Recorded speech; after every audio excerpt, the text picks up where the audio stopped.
We have to innovate because if we don't innovate, the world innovates around us and we get left behind.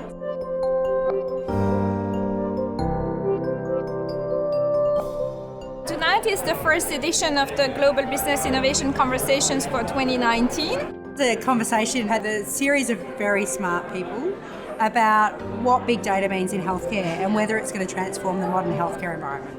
The world's most valuable resource is not longer oil, but data. It provides us with so many great opportunities to improve. We are still at this exploring stage of data into health technology. It's part of the way towards a solution. It isn't the solution.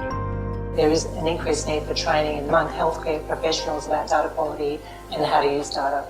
Data is a mechanism which we could use to make a difference. And at the same time, create great opportunities for innovation. Innovation is happening at a very fast pace in the environment. Every new day there is something happening.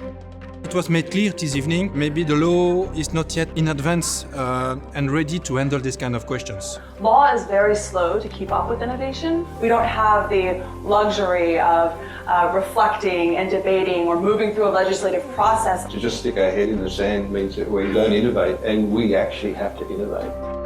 It's a complex issue, but we have leads in how we can tackle it. What we try to do with the panel today is basically bring together future implications, industry, government, and researchers.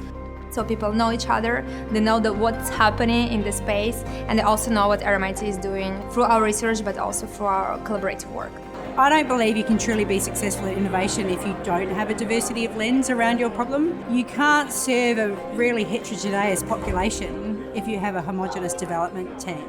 No time has it been more important for all of us to be engaged in enterprises that share this knowledge and empower the end user. Most grand challenges actually require multidisciplinarity and interdisciplinarity. Because not one group will ever have all the answers. It's the power of the collective.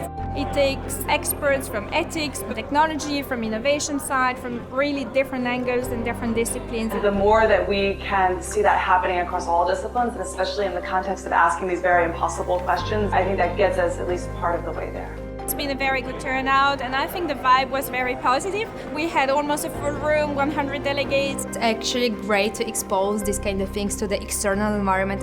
It has an impact for society. It doesn't stay only within an academic world.